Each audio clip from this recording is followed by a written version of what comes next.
Is your bank account low? You get paid, it doesn't grow. You've been working 40 hours, but you still be kind of broke. Do you want to catch a fish? Take it, slap the CEO. Is your bank account low? Is your bank account low? Only eat ramen noodles. And you cannot pay your rent, but you can do the fend and go. Do you cry on your pillow because your savings are zero? Is your bank account low? People in America are living paycheck to paycheck. There's a really, really big issue going on right now. And I think people are just starting to get a little tired of it, to be completely honest. Let's watch some of these. Light just came on. I already got to change my shock absorbers. I already got to freaking fix my alignment, change my freaking tires because the alignment messed up my motherfucking tires. It's like I got a baby I got to take care of. Like, she is sick. She's sick and she needs my attention. I can't even freaking help her with $2 in my bank account. Just put $7 in my bank account from empty. It's not going to take me nowhere but home. After that, I'm stuck. For real. Like, there's nothing funny about this, bro. There's nothing funny. Like, get your money up for real. Like, this is not the type of lifestyle anybody wants to live, like, at all. Got $1 left in my bank account. Can't even buy my motherfucking cum, yo. This is not funny. This is not funny. Like, I'm being so serious, bro. Get your money up. Like, this is diabolical. Am I the only one who feels like I will never stop living paycheck to paycheck? The economy we live in is trash. Yeah, I agree. The jobs we work for are trash. I agree also. They pay you the bare minimum, but want you to show up and give your 110%.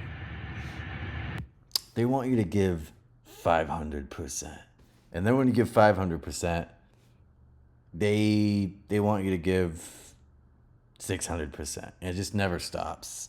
Never stops. To be honest, if you give 10% at a job, that one day you come in and give 15% instead of 10, everyone's just going to stop. Your manager, your boss is going to be like, oh my goodness, like, wow, Joe's giving 15% today instead of 10. Like, let's have a pizza party.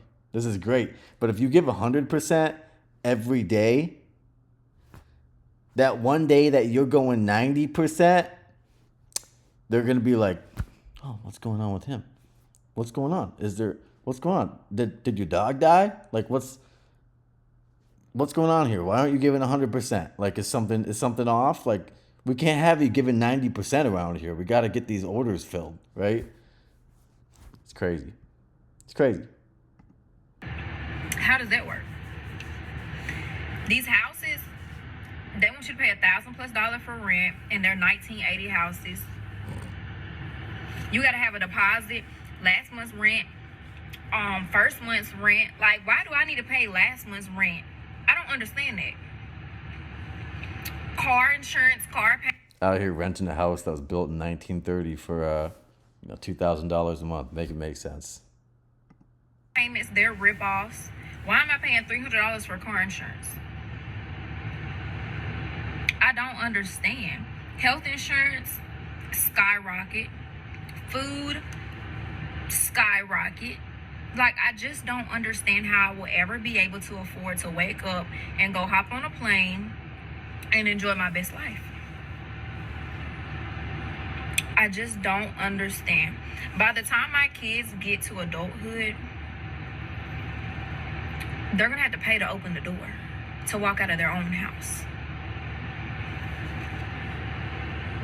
I really, really, really rather be a cockroach crawling on the ground for free than have to live this life every day.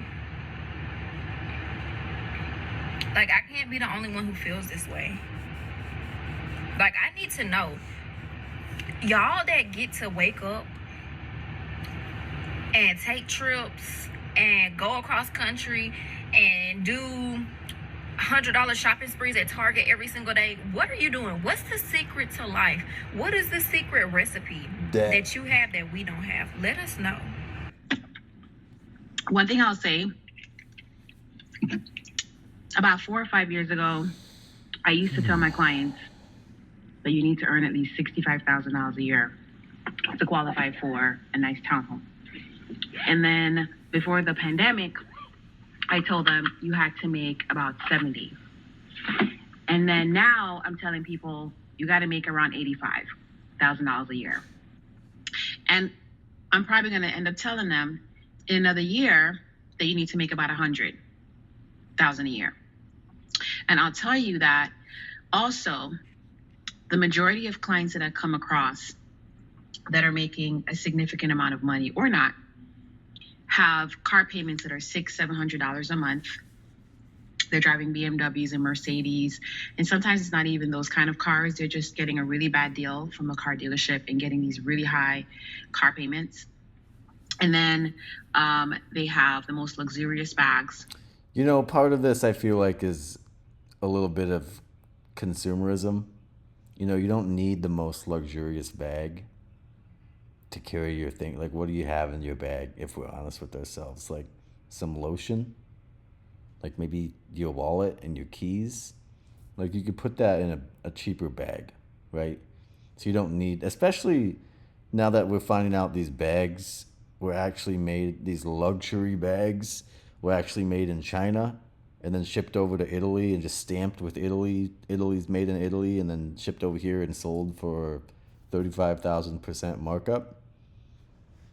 I mean, part of that's maybe consumerism a little bit, but the whole, oh yeah, you need to make $100,000 to afford this thing that you could have afforded making $40,000 like 3 years ago, that's definitely a big issue.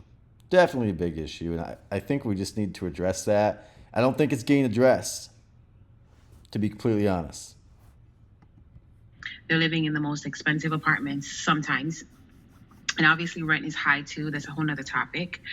But some people are even having children and then more children and then more children, even though they don't have a home that they can say was purchased by them, they're renting. So I think a lot of times our first issue is financial responsibility.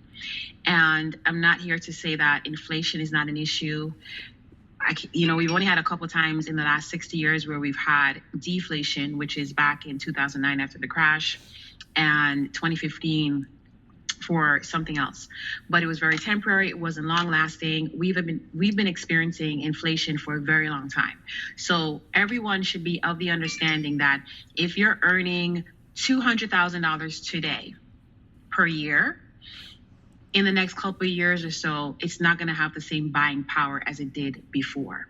And if we can come to that conclusion, if we can come to that understanding, we can all come to the realistic standpoint of, I need to do something different, right? I need to not buy this car right now. I need to secure my home first. I need to start to invest in things that are going to give me some return on my money. I need to not necessarily go to the school and get a degree that's going to cost me thousands of dollars if I'm not going to really go ahead and work in that field. And I'm not saying that people don't have circumstances that prevent them from fulfilling their goals, because not all of us chose to have children early. Not all of us thought that our degrees are going to be useless. Not all of us thought that we would be priced out of the market with real estate. But there are some of us that have the option to do better, and we're not. We're traveling all over the place. We're doing all these other things that do not bring us to our end goal. And here we are. Well, it's July 1st, and Here we are. I am short on rent again. I'm a caretaker for a disabled child, and his family was supposed to pay me on Friday, and they did not. I sent them a reminder text because they frequently forget, and they have not acknowledged it, and I needed the bulk of that paycheck to pay my rent this month. I had a lot of extra expenses this month, so I needed like $500 of that paycheck to make my rent this month, and now I don't have it. And I know it's not that big of a deal. They'll probably remember in a day or two. You know what's really fucked up? Is instead of not being able to afford your mortgage on like your house that you're buying, which, yeah, there's a lot of people who can't afford their mortgage too today, but there are so many people today who just can't afford their rent. Just to take up 600 square feet of existence from some landlord somewhere to put their things and rest their head. They can't afford that. And that is so just absolutely so upside down when it comes to just a healthy functioning economy And like, this is so backwards. The fact that we can't afford rent, a basic necessity. Like, what is wrong with us? We had to commoditize this basic fucking necessity and turn it into this thing that's like, oh yeah, let me get my 5th job and grind here and wake up at 3 a.m. and work 12-hour days, 30 days a month here, 7 days a week, just grind on my hustle, 40 hours a day, even though there's only 24 hours in a day, to be able to afford my rent. Like, give me a fucking break. No thanks. And I won't even get a late fee till like the end of the week, but I just don't want to be in this position anymore. Like, I am so tired of living literally paycheck to paycheck. I'm so stressed all the time. I'm gonna have a heart attack before I turn 30. And now I don't know why I'm telling strangers on the internet that are just gonna tell me that I'm fucking a failure or whatever. Expensive not to be rich, and I was raised very financially privileged. My mom had a good job. My dad stayed home and raised the kids. They didn't have to pay for childcare, like all of that sort of thing. But I am not as financially secure as my parents were, and so I'm living paycheck to paycheck. My payday is today, so of course I'm going through my bank account, making sure that like everything's ready for me to transfer money where it needs to go and pay the bills that I have. And I saw that there was an incorrect charge on my account, which led to an overdraft fee. And so when you don't have the money for simple mistakes like that to be happening, you're just in this endless loop of wasting your time and wasting money because you're paying for things that you didn't necessarily make a mistake on. And it just is crazy to me that rich people don't have to deal with this because... Don't even get me started on overdraft fees. Don't even get me started on those. Oh, you don't have enough money in your account? Okay, well, here's another bill, you pleb. Make sure you pay it in 2 hours, or you're going to get another bill, you pleb. And then we're going to bill you again, and again, and again, and again, and again, and again. And we're just going to keep billing you because you can't pay us. So we're just going to keep billing you. Hope you enjoy that, you poor pleb. That's how these banks do things. They hit you with these overdraft fees. When you overdraft by like $1, they'll hit you with like a $30 overdraft fee daily. And they'll just keep doing that. It's absolutely insane. It should be illegal, to be completely honest with you. But yeah, anyways. They don't have to worry about if they have a minimum balance in their checking account. They don't have to worry about an overdraft fee because that's never going to happen. If a mistake happens, they'll get compensated. They'll get the refund. No sweat off their back. Maybe there is some time wasted having to like process and request a refund to be made. But when you're so tight with your time and tight with your money, anything that goes off of the plan, any deviation from it, throws a wrench in the whole entire system and ecosystem that you've created for yourself or have to deal with for yourself. For the people that are confused how households making $100K or more are saying they're paycheck to paycheck while you're making significantly less and also paycheck to paycheck, I have an answer for you, and it's that those higher income families are not living paycheck to paycheck. And this, of course, only really applies if that family was living within their means to begin with. But as a 6-figure household, we're not paycheck to paycheck in the sense that a family of a lower income is paycheck to paycheck. If we had to cut back on our spending and our more fun expenses, yes. Are we putting as much to savings as we used to? No, but that does not mean that we're paycheck to paycheck. Even now, we have more places in our budget that we could cut back if we needed to because we have the extra money for fun things. Whereas a lower income family is living paycheck to paycheck just on necessities. Higher income families might in their eyes be living paycheck to paycheck, but they're living paycheck to paycheck on necessities and their fun things. Point being, if you still have money to go do fun things or to put money to your savings, you, in my eyes at least, are not living paycheck to paycheck. And I feel like it does a disservice to lower income families to act like you are. You know, living in America is getting a little hard right now. Like, most of us are living paycheck to paycheck. I mean, inflation, groceries are so expensive, and, you know, minimum wage is still really low in a lot of states. Student debt is ridiculous. The cost of college just keeps rising. The housing market is trash. The job market is trash. So many people... Housing market's fucking trash. Are struggling to get jobs. I mean, it's just getting really hard. Like, we could really use some help.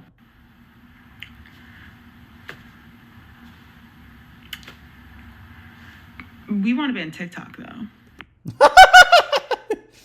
Yeah, give me a break. Yeah, like everyone's struggling. We need help. We all pay taxes. The government. Uh,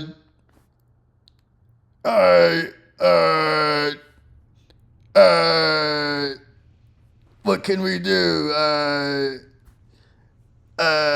Just do absolutely nothing. Like, yeah, like there's absolutely zero way our own government can help us. Let's just focus on helping other countries instead. Like, fuck us tax-paying citizens, right? I don't think people understand. Right now, the average amount of money you have to make in order to live by yourself is $60,000 a year, meaning you have to get paid $30 an hour. Come here. And that is just to cover rent. That's not including furniture. That's not including other bills. That's not including car issues, right? If you were to put all that together, you'd have to make about $75,000 a year, meaning you have to get paid over $35 or $40 an hour. So if you know somebody that is making you feel bad because you live at home with their parents, unless they are making $40 an hour at their job, they're definitely lying to you about their living situation. They either live in a closet or they have 4 roommates. There's nothing wrong with staying with your parents right now, because at this moment in time, the new generation, they can't save any money. The only thing going up is the cost of things, not the actual payment towards their lives. Yeah, I fully agree with that. This video gives a pretty clear idea of how life in America is currently, where everybody's living this paycheck to paycheck dystopia. While the top 1% are basically raking in 99% of the wealth. And that's just going up from inflation. So that's fun.